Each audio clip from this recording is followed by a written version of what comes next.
Olá pessoal, vou falar sobre o método das sessões na aula de hoje, né? Vocês podem encontrar informação aí nos livros de sempre, o Hibbeler, o Merriam, ok? Então, esse método se baseia nessas duas ideias. Se a treliça está em equilíbrio, então qualquer seção dela também está em equilíbrio. E é um método muito apropriado para determinar forças em membros específicos de uma treliça. Ok, vamos ver que essa é a maior utilidade, né? A maior vantagem deste método aqui. Imagine que você tem uma treliça, como essa aí, e está pedindo para determinar a força no membro GC, né? O membro GC é esse membro aqui, é o membro que está ali dentro da treliça, tá? Então, é um método das seções, um método que serve para você determinar essa força aí rapidamente, né? Mas vamos saber como é que a gente abordaria esse problema com o método que a gente já conhece, né? Que é o método dos nós. Então, essa treliça está apoiada aqui no ponto A em um pino, no ponto E em um apoio oscilante, e tem duas forças agindo sobre ela, externas, né? Essas forças é uma força no ponto G de 40 kN e outra força de 20 kN no ponto F. É importante a gente fazer essa distinção entre forças externas e internas e externas, né? Aqui eu estou representando para você todas as forças externas, que são as forças de reações dos apoios, né? Como é um pino, a gente vai ter duas forças, uma na horizontal, outra na vertical. A força do apoio oscilante, mas essas duas forças, que são pesos que estão pendurados na treliça, alguma coisa puxando a treliça aí. Essas são forças externas, né? É para distinguir ela das forças internas, que são as forças nos membros, né? Então é muito importante você fazer essa distinção, sobretudo na hora de aplicar esse método aqui, né? Lembre sempre forças externas, forças internas. A distinção é muito importante porque as forças externas têm que se equilibrar todas elas por separado. A soma delas tem que ser igual a zero e a soma de seus momentos também tem que ser igual a zero. Ok? Então vamos ver como a gente resolveu o problema usando o método dos nós. A questão é determinar a força no membro GC. Esse membro ele está unido aos dois nós, que são o nó G e o nó C. Ok? Então aí a gente pode analisar o equilíbrio de qualquer desses desses nós, né? Ou o nó G ou o nó C. Para você analisar o equilíbrio do nó, você precisa plantear as equações de equilíbrio, que são a soma de forças, né? Sobre o nó você coloca, faz a soma das componentes na direção X, a soma das componentes na direção Y igual a zero. Mas reparem, por exemplo, no nó G, você tem uma, duas, três, quatro incógnitas para determinar. E você só tem duas equações, né? Porque só pode plantear as equações pela direção x e y. No nó C também você tem quatro incógnitas e duas equações. Ou seja, você vai ter sempre duas equações, vai ter mais equações, menos equações que incógnitas. Então, nesse caso, a gente não pode ir diretamente analisar o equilíbrio dos nós que estão unindo esse membro, né? A gente tem que começar a vir por outros nós, né? Que seriam nós mais simples, né? Porque esses nós têm muitas incógnitas. Podemos começar, por exemplo, primeiramente por algum nó, por el nó A ou nó B, tá? Mas nesse caso, primeiro você tem que determinar as reações dos apoios, né? Aqui os apoios, o pino S, ele faz uma força para cima, também faz uma força na horizontal, mas como você não tem outra força externa agindo na horizontal, então essa aqui é igual a zero, né? Ok? Então você vai ter que essas duas forças, do pino e do apoio oscilante, a soma delas tem que equilibrar a soma dessas duas, que é igual a 60. Aí você tem a sua primeira equação.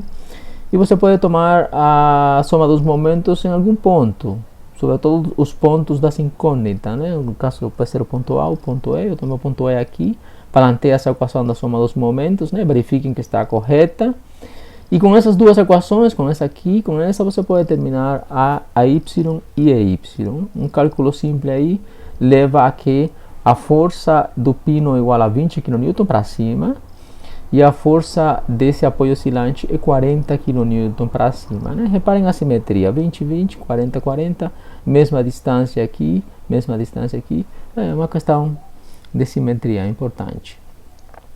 Bom, então, o que a gente pode fazer? Já começar com o nó A, por exemplo, você pode pegar o nó A, essa aqui seria a força que faz o membro BA sobre o nó A, e é fácil ver que a componente vertical dessa força tem que equilibrar a componente de razão do pino, que vale 20 kN, que está para cima, né? Então, a BAY igual a 20. Logo é fácil determinar BA, se você descobre esse ângulo, que também é fácil determinar por geometria. Então, a gente pode determinar por aí a força no membro BA. Não vou fazer isso, porque vocês já sabem fazer essa parte aí. Então, você pode também projetar na direção X, né? Essa força que já foi determinada, projeta na direção X e serve para determinar a força no membro AG.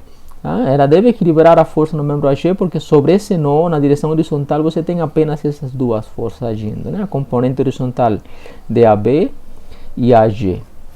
Logo, a soma delas tem que ser igual a zero, significa que elas têm que ser iguais. Como a gente já determinou BA, então você determina AG. Ok? Com AG, né? Esse AG, ele está puxando esse nó para cá, logo também está puxando esse, né? Essa dúvida que vocês já me perguntaram várias vezes. Um membro está unido a dois nós, se ele está puxando um deles, então está puxando também o outro, com a mesma força, porque o sistema está em equilíbrio, tá? Bom, se você determina essa força, AG aqui, você também vai ter essa força aqui agindo no G, mas vamos contar, temos uma, duas, três incógnitas ainda. Já temos ainda muitas incógnitas, são duas equações que a gente pode plantear por cada nó. Temos três incógnitas, então ainda não resolve. A gente pode continuar o caminho aí. Essa força a gente já determinou que vai ser a mesma que empurra o nó B, né? Porque esses membros estão unidos a esses dois nós. E a gente pode usar a componente horizontal dela, desculpem, a vertical, para determinar, ela deve equilibrar a força BG, né? A força que o membro BG faz sobre o nó B. Deve equilibrar essa força. Aqui está a equação. Como a gente já conhece essa força, AB, então pode determinar BG, e essa BG, que vai estar puxando esse nó aqui, também vai estar puxando o nó G para cima com a mesma força.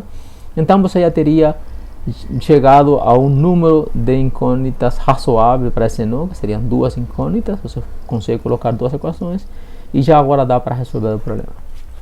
Então, isso é o que a gente pode fazer usando o método dos nós, né?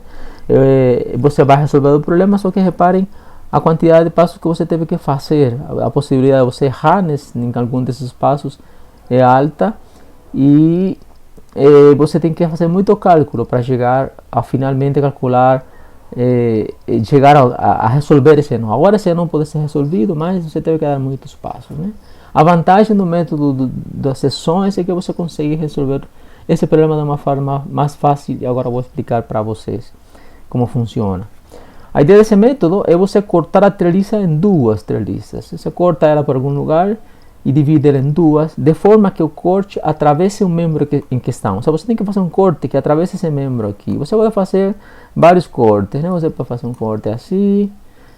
Esse corte aí não é muito bacana. Você vai ver por quê. Você vai ter que agora tomar ou essa treliça ou essa treliça. Normalmente a gente pega a menor, a mais simples, que evidentemente seria essa. Mas reparem que você vai ter aqui 1, 2, 3, 4 membros que você cortou, que vão entrar na análise. São 4 membros que vão entrar no análise agora. Então é melhor fazer outro corte. Eu vou fazer esse aqui, ó. Eu vou fazer esse aqui. Esse é o corte mais apropriado. Aí você vai ter, olha, duas treliças, uma do lado esquerdo, outra do lado direito. E aqui você vai ter 1, 2 e 3 membros que aparecem desse lado, e também 1, 2, 3 que aparecem desse outro, né? Aqui está, né? Separei a treliça em duas partes, cortei no meio ali. E você vai ter uma treliça aqui, que é a treliça da esquerda, e outra que é a treliça da direita. Então você escolhe uma delas para fazer a análise do equilíbrio. Normalmente a gente escolhe aquela que seja mais simples, não? Essa dá para ver que essa aqui é mais simples, mas isso não é o que determina. O que determina é quantas forças externas você tem aqui agindo, quantas forças externas. Aquela que tiver menos forças externas vai ser a melhor, a mais conveniente. Mas aqui são iguais. Você tem duas forças externas aqui, uma de 20 para cima, 40, e aqui igual, né? Tem duas. Então tanto faz qualquer das duas que você escolhe, não vai fazer diferença. Mas eu vou escolher a da direita, a da esquerda, desculpe. Vou escolher a da esquerda, né? E reparem que trouxe essa distância aqui, 2 metros para cá, né? Para eu saber que essa distância aqui é 2 metros. Ok? Então reparem que agora a ideia é a seguinte. A ideia é que agora esses membros, eles é como se fossem, agora isso aqui é como se fosse uma treliça. E esses membros já não são mais membros da treliça, porque eles não estão unidos a outro nó. É como se eles fossem forças externas, né? Imagine como que a outra treliça que a gente desconsiderou, ela estivesse agindo nessa aqui através de forças que a gente está considerando que seriam as forças que fariam esses membros aqui. Então elas são como forças externas a essa treliça. Ok? Elas não são mais membros, aqui não são mais membros porque eles não estão unidos a dois nós, né? São simplesmente forças que estão agindo aí sobre essa treliça. Então a gente agora trata elas como forças externas. Agora elas estão em pé de igualdade, essas três, CB, CG e FG, estão em pé de igualdade a essas duas que são forças externas. E agora você esquece das forças internas, porque você pode agora analisar o equilíbrio das forças externas simplesmente. Soma de força e soma de momentos, né? Por exemplo, a gente pode analisar a soma das forças na direção Y. Você vai ter que essas forças vai ter a componente Y de CG, né? Já tem uma componente Y aqui. Você vai ter na direção Y essa força de 20, aqui está, kN para cima, componente Y de CG para baixo, eu já escolhi ela assim, né? E a componente de 40 kN também para baixo, negativa. Daí você chega que CGY igual a menos 20, né? E que CG é 4/5, né? Você pode ver aí facilmente que a projeção aqui é por 4/5. Faça a análise aí, não é difícil. Finalmente você chega a que CG é igual a menos 25 kN. A gente consegue determinar a força sobre esse membro de menos 25 kN fazendo simplesmente a análise do equilíbrio das forças externas. E agora vem um ponto importante que quero agradecer para você que tem essa dúvida sobre o sinal. Olha, deu negativo. Se dá negativo, o que quer dizer é que o sentido dessa força não é para cá, que foi como eu escolhi ela, e sim no sentido contrário. Ou seja, ela é assim, na verdade. Ok? Deu negativo, inverte. Beleza? E reparem que a componente Y dela tem que ser de fato 20, né? A componente Y tem que dar 20 para cima, porque seria esses 20, ajudando esses 20 para equilibrar esses 40 aqui. Ok? Então a gente já terminou o que a gente queria em um passo apenas, tá vendo? É simplesmente um análise de força, muito simples. E é uma atração, né? É uma atração porque essa força, esse membro está puxando esse nó. Logo, se ele está puxando o nó com uma força de 25 kN, o nó estaria puxando o membro com a mesma força. Quer dizer que esse membro está sendo puxado com 25 kN, então ele está submetido a uma tração. Ok? Mas a gente pode fazer outras coisas aqui, pode brincar com outras coisas. Imagine que a gente não começou por aqui, né? Vamos supor que a gente ainda tem essa incógnita, CG, eu coloco em color vermelho aí, em cor vermelho, como incógnita. Você pode aqui brincar com a soma dos momentos. Os momentos são muito úteis nesta circunstância, nessa situação em que você aplica o método das seções. Por exemplo, você pode analisar a soma dos momentos em relação ao ponto G, esse ponto aqui. Reparem que esse ponto você tem três forças que confluem nesse ponto. Sempre que você veja muitas forças confluindo num nó, num ponto, é um ponto excelente para você aplicar soma de momentos. Sobretudo se muitas dessas forças são incógnitas, né? Reparem que se você faz a análise da soma dos momentos em relação ao ponto G, então as forças externas de 20 kN, essa aqui, a reação do apoio, e essa CB, elas devem se equilibrar, os momentos dela devem se equilibrar, são forças externas. O momento dessa força de 20 tem que equilibrar com o momento de CB, e reparem aqui está a equação, né? Esse aqui gera um momento saindo do quadro, que eu estou chamando de positivo, e tem um braço de 2, né? Aqui em relação ao ponto G, o braço é essa distância. Essa de 20 faz um momento negativo, está entrando no quadro, e ela tem um braço de 1,5 em relação ao ponto G. Daí você determina facilmente CB, né? CB daria 15 kN. Você poderia determinar CB, tá? Muito rapidamente. CB não está sendo pedido, mas você pode determinar ela, por exemplo, se você quer determinar CG usando um momento, você pode analisar a soma dos momentos em relação ao ponto A. Ok? Mas reparem que em relação ao ponto A, que força faz em momento? Olha, FG não faz, porque ela é colinear com o ponto A. Tá? CG faz, mas CG ela tem duas componentes, a componente vertical e a componente horizontal. A componente horizontal que não estou representando aqui, ela também não faz, porque a componente horizontal ela está aqui na direção essa e ela não tem braço em relação ao ponto A. Ok? Estaria aqui. Então a única que faz força, faz momento em relação ao ponto A é a componente vertical, esse aqui. Essa componente faz momento, esse aqui também faz momento, CB, e a de 40 também faz. Aí você tem a equação planteada para a soma de momento em relação ao ponto A, e aí você pode determinar facilmente GC. Tá? Então você pode usar dois passos apenas para determinar GC, que é o que está sendo pedido, ou em um passo só, usando a soma de forças. Né? A soma de forças nem sempre funciona bem, mas a soma dos momentos eu gosto muito porque ela é muito efetiva nesse tipo de problemas, ok? Beleza? Então deixo para você resolver isso aqui. Deve dar exatamente a mesma coisa. Provem que deve dar exatamente a mesma coisa. Se não der, tem alguma coisa errada aí.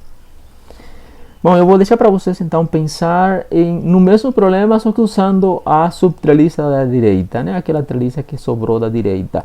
Também devem chegar ao mesmo resultado para as forças, né? Nesse caso, o membro que está sendo pedido é esse aqui, né? CG, né? Reparem, esse aqui. Tá? Mas determinem as outras forças aí e pronto. Se tiver alguma dúvida, me podem contatar, beleza? Então, muito obrigado e até a próxima aula.